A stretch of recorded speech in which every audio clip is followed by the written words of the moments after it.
Bible experience.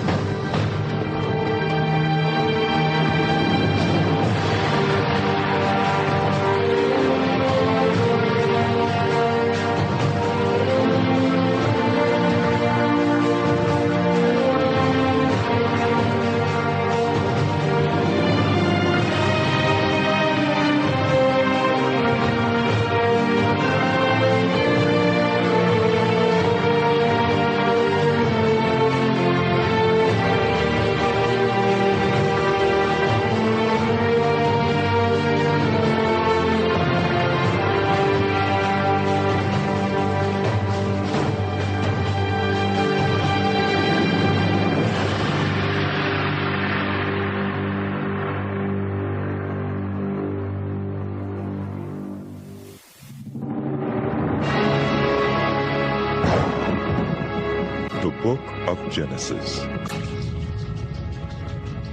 In the beginning, God created the heavens and the earth. Now the earth was formless and empty.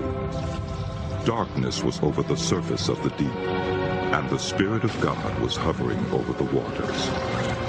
And God said, "Let there be light." And there was light.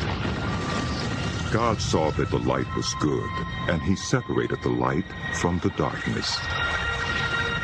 God called the light day, and the darkness he called night.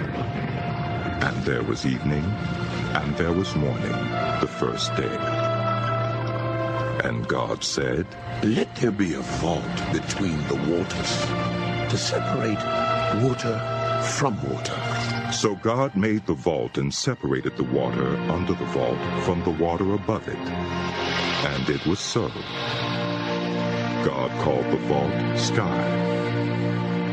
And there was evening, and there was morning, the second day. And God said, "Let the water under the sky be gathered to one place, and let dry ground appear." And it was so. God called the dry ground land, and the gathered waters he called seas. And God saw that it was good. Then God said, "Let the land produce vegetation, seed-bearing plants, and trees on the land that bear fruit with seed in it, according to their various kinds." And it was so. The land produced vegetation, plants bearing seed according to their kinds, and trees bearing fruit with seed in it according to their kinds. And God saw that it was good. And there was evening, and there was morning, the third day. And God said, "Let there be lights in the vault of the sky to separate the day from the night, and let them serve as signs to mark seasons and days and years, and let them be lights in the vault of the sky to give light on the earth." And it was so. God made two great lights, the greater light to govern the day, and the lesser light to govern the night. He also made the stars. God set them in the vault of the sky to give light on the earth, to govern the day and the night, and to separate light from darkness. Yes, that's good. And God saw that it was good. And there was evening, and there was morning, the fourth day.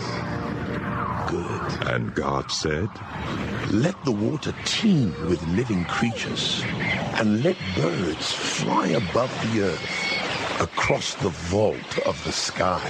So God created the great creatures of the sea, and every living and moving thing with which the water teems, according to their kinds, and every winged bird according to its kind.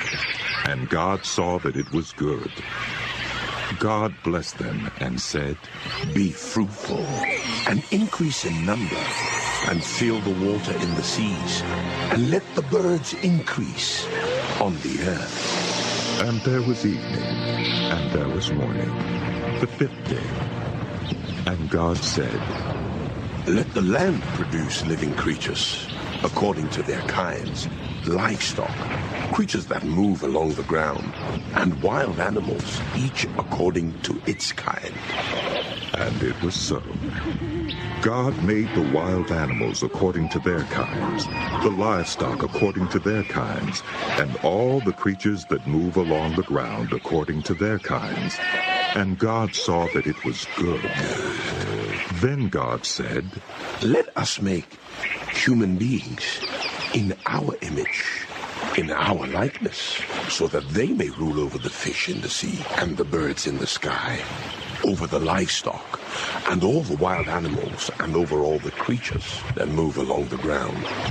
So God created human beings in his own image. In the image of God he created them. Male and female he created them. God blessed them and said to them, "Be fruitful and increase in number. Fill the earth and subdue it. Rule over the fish in the sea and the birds in the sky, and over every living creature that moves on the ground."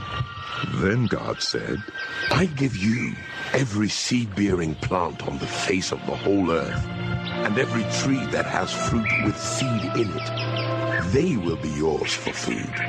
And to all the beasts of the earth, and all the birds in the sky, and all the creatures that move on the ground, everything that has the breath of life in it, I give every green plant for food." And it was so. God saw all that he had made, and it was very good. And there was evening, and there was morning, the sixth day. Thus the heavens and the earth were completed in all their vast array. By the seventh day, God had finished the work he had been doing. So on the seventh day, he rested from all his work. Then God blessed the seventh day and made it holy, because on it he rested from all the work of creating that he had done. This is the account of the heavens and the earth when they were created, when the Lord God made the earth and the heavens. Now no shrub had yet appeared on the earth, and no plant had yet sprung up. For the Lord God had not sent rain on the earth, and there was no one to work the ground. But streams came up from the earth, and watered the whole surface of the ground. Then the Lord God formed a man from the dust of the ground, and breathed into his nostrils the breath of life, and the man became a living being. Now the Lord God had planted a garden in the east, in Eden, and there he put the man he had formed. The Lord God made all kinds of trees grow out of the ground, trees that were pleasing to the eye and good for food. In the middle of the garden were the tree of life, and the tree of the knowledge of good and evil. A river watering the garden flowed from Eden. From there it was separated into 4 headwaters. The name of the first is the Pishon. It winds through the entire land of Havilah, where there is gold. The gold of that land is good. Aromatic resin and onyx are also there. The name of the second river is the Gihon. It winds through the entire land of Cush. The name of the third river is the Tigris. It runs along the east side of Asher. And the fourth river is the Euphrates. The Lord God took the man and put him in the Garden of Eden, to work it and take care of it.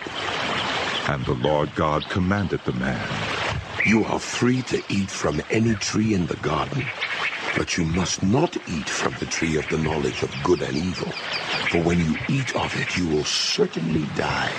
The Lord God said, "It is not good for the man to be alone.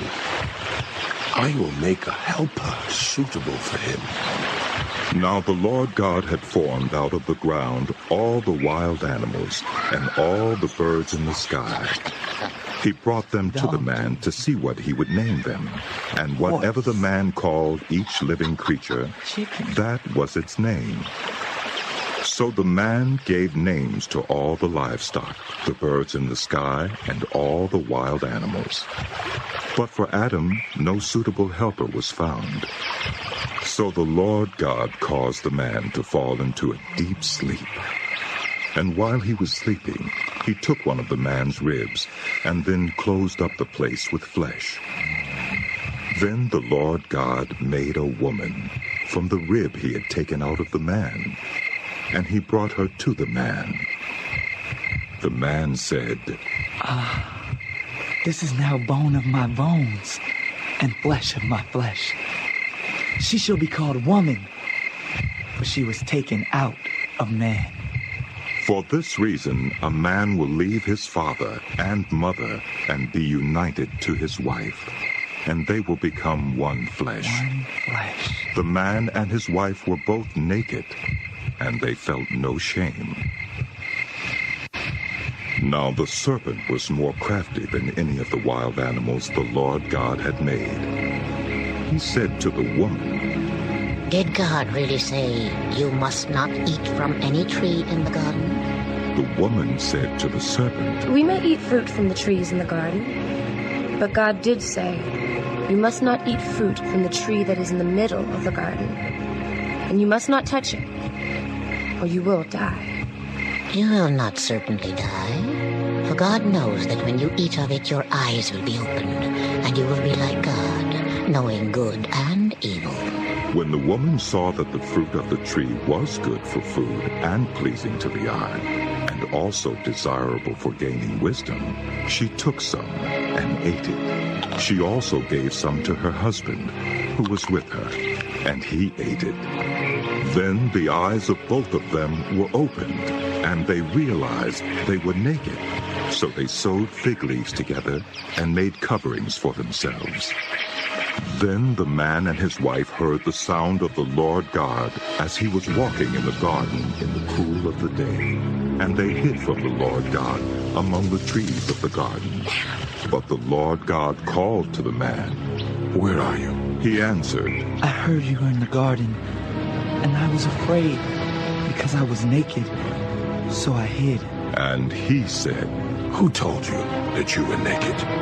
Have you eaten from the tree that I commanded you not to eat from? The man said, The woman you put here with me, she gave me some fruit from the tree, and I ate. Then the Lord God said to the woman, What is this you have done? The woman said, The serpent deceived me, and I ate. So the Lord God said to the serpent, Because you have done this, cursed are you above all livestock and all wild animals. You will crawl on your belly, and you will eat dust all the days of your life. And I will put enmity between you and the woman, and between your offspring and hers. He will crush your head, and you will strike his heel. To the woman he said, I will make your pains in childbearing very severe. With pain you will give birth to children. Your desire will be for your husband, and he will rule over you.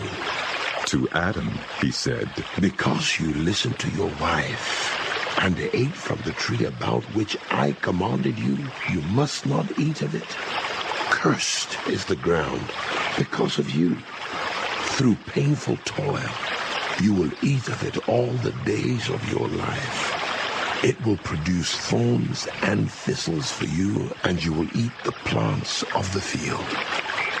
By the sweat of your brow, you will eat your food until you return to the ground, since from it you were taken. For dust you are, and to dust you will return. Adam named his wife Eve, because she would become the mother of all the living. The Lord God made garments of skin for Adam and his wife, and clothed them. And the Lord God said, The man has now become like one of us, knowing good and evil. He must not be allowed to reach out his hand and take also from the tree of life and eat and live forever. So the Lord God banished him from the Garden of Eden to work the ground from which he had been taken. After he drove them out, he placed on the east side of the Garden of Eden cherubim and a flaming sword flashing back and forth to guard the way to the tree of life.